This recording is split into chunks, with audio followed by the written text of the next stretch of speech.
अस्सलाम वालेकुम दोस्तों, आज इस वीडियो में जो मुर्गी आपको दिखाई जा रही है ये मुर्गी मिस्र से पाकिस्तान में मंगवाई गई है, इसलिए इसको मिस्री दंदारवी मुर्गी का नाम दिया गया है। इस मुर्गी की खासियत ये है कि ये 7 साल तक अंडे देती रहती है। जी हाँ, 7 साल तक।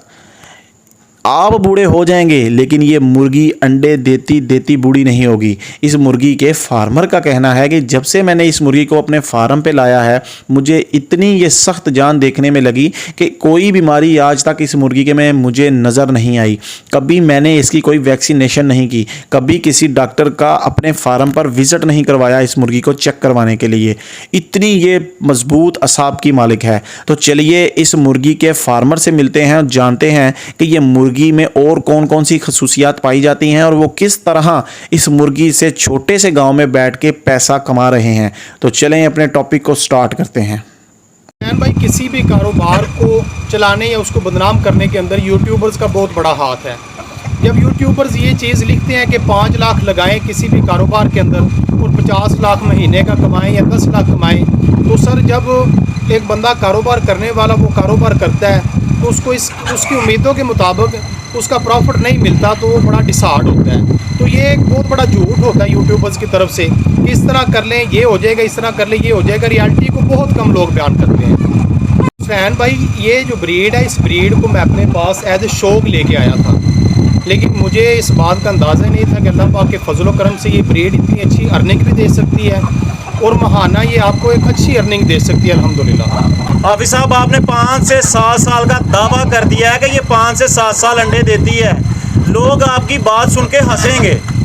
जी सर, मैंने ये कहा कि मैं जो गूगल सर्च है, गूगल के ऊपर लोग हंसते हैं तो हंसते रहे, मैं तो गूगल की बात बता रहा हूं। अच्छा, आपके पास साल से 1.5 साल हो गया इस ब्रीड जी को, अल्हम्दुलिल्लाह। क्या प्रोग्रेस आई है? दूसरी मुर्गियां तो 7 से 8 महीने अंडे देती हैं, बंद हो जाती हैं, फिर फट्टों में गोश्त के लिए सेल होती हैं। ये मुर्गी आपके पास क्या प्रोग्रेस दे रही है? आप गूगल को छोड़ें, आप अपने तजर्बे की बात बताएं। जी सर, अल्हम्दुलिल्लाह हमारे पास अभी तक इसका अच्छा तजर्बा है।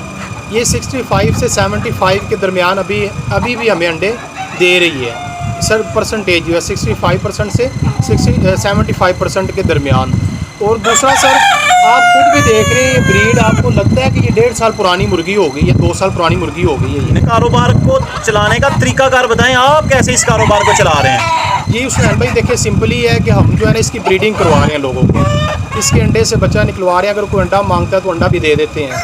तो इस ब्रीड को मैं आहिस्ता आहिस्ता फैला रहा हूँ। मैं ये समझता हूँ कि पोल्ट्री की फीड के अंदर ये ब्रीड में इनकलाब ला सकती है और ये पाकिस्तान का पोल्ट्री की फीड के अंदर इंशाल्लाह मुस्तकबिल है। क्योंकि सर इसकी बड़ी रीज़न यही है कि जब इसमें बीमारी नहीं है तो आप इसको बिला झिझक बगैर किसी परेशानी के आप काम कर सकते हैं, अनजान बंदे भी कर सकते हैं। जब आपको पता है कि आपने कोई वैक्सीनेशन नहीं देनी तो आपको कोई मसला नहीं होगा। तो ये सर इंशाल्लाह मुस्तकबिल के अंदर इंशाल्लाह ये ब्रीड इनकलाब बर्पा करेगी पाकिस्तान। अच्छा हाफिज़ साहब, हमें ये बताएं, आपके इस फार्म में, छोटे से फार्म में, कभी कोई डॉक्टर का आना हुआ? नहीं सर, मैंने अल्हम्दुलिल्लाह अभी तक किसी डॉक्टर को नहीं बुलाया, अल्लाह का बड़ा शुक्र है। उसकी वजह ये है कि मेरी ब्रीड के अंदर कोई मसला नहीं आया।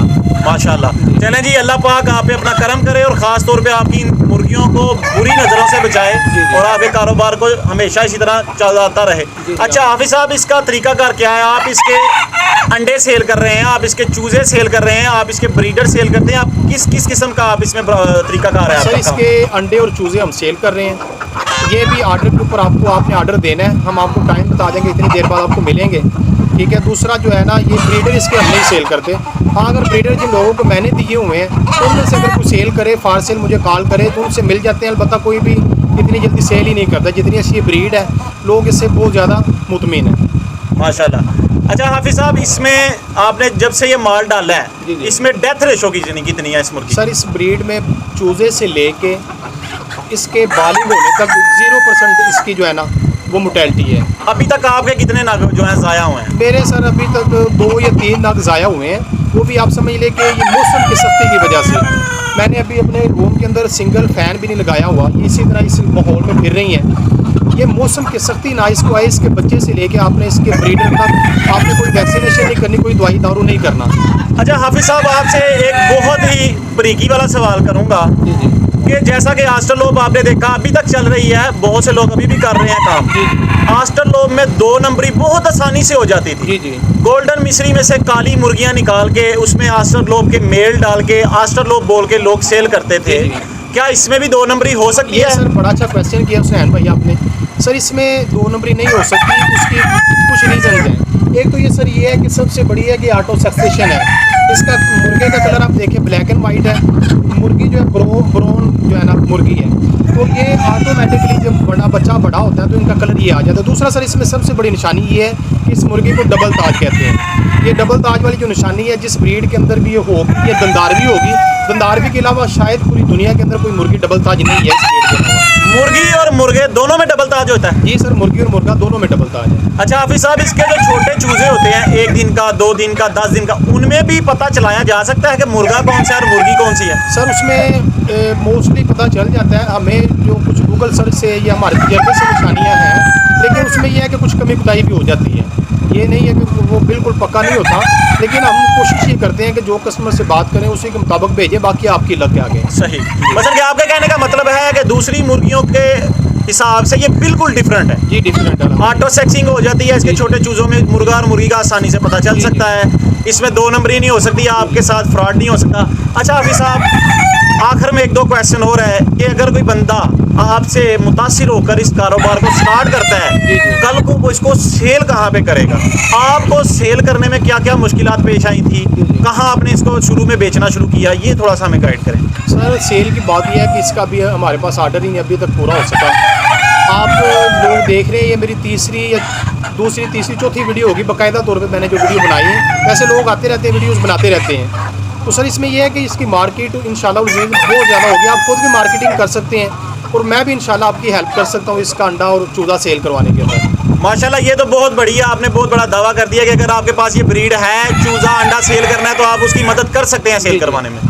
बहुत अच्छी बात है। अच्छा हाफिज साहब, आप हमें एग्जैक्ट तो ना बताएं कि कितने इसमें पैसे बच जाते हैं, हमें आप बस इतना बताएं कि कोई माँ बहन बेटी घर में रहकर या कोई भाई कोई जॉब कर रहा है, एज अ साइड बिजनेस इसको करना चाहे, वो कितने को पैसे कितनी मुर्गियों से कमा सकता है? एज जैसे आपने साइड बिजनेस किया हुआ है, आप तो इसके अलावा फार्मिंग का काम कर रहे हैं बेसिकली, आप क्या कहते हैं कितने पैसे वो महाना कमा सकता है इससे? जी हुसैन भाई, अगर तो इसको हम लें काम ब्रीड की तरह, जिस तरह के इसका अंडा सेल करना है आपने मार्केट के अंदर, तो सर उसकी तो आपको पता है बहुत ज़्यादा फिजिबिलिटीज़ यूट्यूब के ऊपर पड़ी हुई है। उसका तो वही होता है कि आपको जो है ना, मिसाल के तौर पे आपने 100 मुर्गी रखी हुई है, 100 मुर्गी आपका 70 अंडा देती है, आपका 1200 रुपये फीड का खर्चा आ जाता है। 30 रुपये का अंडा सेल करें तो आपका 2100 रुपये का अंडा सेल हो जाएगा, ठीक है। और आपका 1200 रुपये या 1500 रुपये खर्चा निकाल के आपको रोज़ाना का 500-700 रुपये बच जाएगा।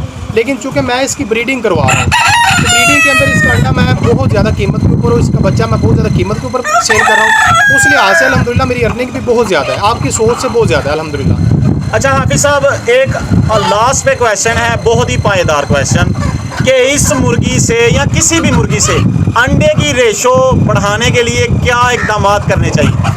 सर अंडे की रेशो बढ़ाने के लिए मेरे ख्याल के मुताबिक जो सबसे बुनियादी चीज़ है, जहाँ पे खुराक वेरी करती है वहीं पे मुर्गे को माहौल भी वेरी करता है कि आप इसको एक अच्छा एनवायरनमेंट दें तो ये अंडे सर अच्छे देती है। अगर एनवायरनमेंट आप अच्छा नहीं देंगे तो अच्छी खुराक देने के बावजूद भी आपको वो उतनी अच्छी जो है ना इससे प्रोडक्शन नहीं मिलेगी।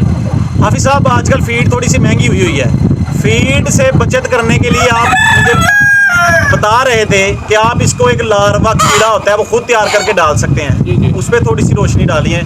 जी सर, वो लार्वा उसकी भी बहुत ज़्यादा वीडियोस जो है ना यूट्यूब पर पड़ी हुई हैं, आप वो भी डाल सकते हैं, वो इजीली तैयार हो जाता है खुद भी। लेकिन वो ये सारी चीज़ें खुद करने से बंदा जो है ना, खुद एक बंदा नहीं कर सकता ये सारी चीज़ें, बड़ा एक्सपर्ट बंदा हो तो वो सारी चीज़ों को लेके चल सकता है। तो बता, हमारे एक दोस्त हैं जो लाहौर के अंदर लार्वे के ऊपर बड़े वसी पैमाने पे काम कर रहे हैं और हम कोशिश ये कर रहे हैं कि मुर्गी की फीड के अंदर लार्वे को लेके आएँ। उन्होंने खुद तजर्बा भी किया है, उनके पास यही मुर्गी है, कुछ मुर्गियां मैंने उनको दी हुई थी, तो अल्हम्दुलिल्लाह बड़ी अच्छी इससे प्रोडक्शन मिली है। हम भी ये कोशिश कर रहे हैं कि फीड के अंदर बाकायदा लार्वे को लेके आएँ। इंशाल्लाह उस अगर हमें कामयाबी हुई तो हम अपने जितने भी कस्टमर हैं, जितने भी व्यूवर्स हैं, इनको इंशाल्लाह वो फीड भी फ्राहम करेंगे जो सस्ती फीड होगी, उसके अंदर प्रोटीन लेवल 30 से 35% होगा इंशाल्लाह। बहुत शुक्रिया हाफिज साहब। इसके अलावा कोई और क्वेश्चन दोस्तों हो तो कमेंट में आप क्वेश्चन कर सकते हैं या हाफिज साहब के नंबर पे रब्ता करके आप डिटेल ले सकते हैं। इंशाल्लाह इसी तरह की एक और वीडियो लेके आपकी खिदमत में हाजिर होंगे। अभी दीजिए इजाज़त। अस्सलाम वालेकुम।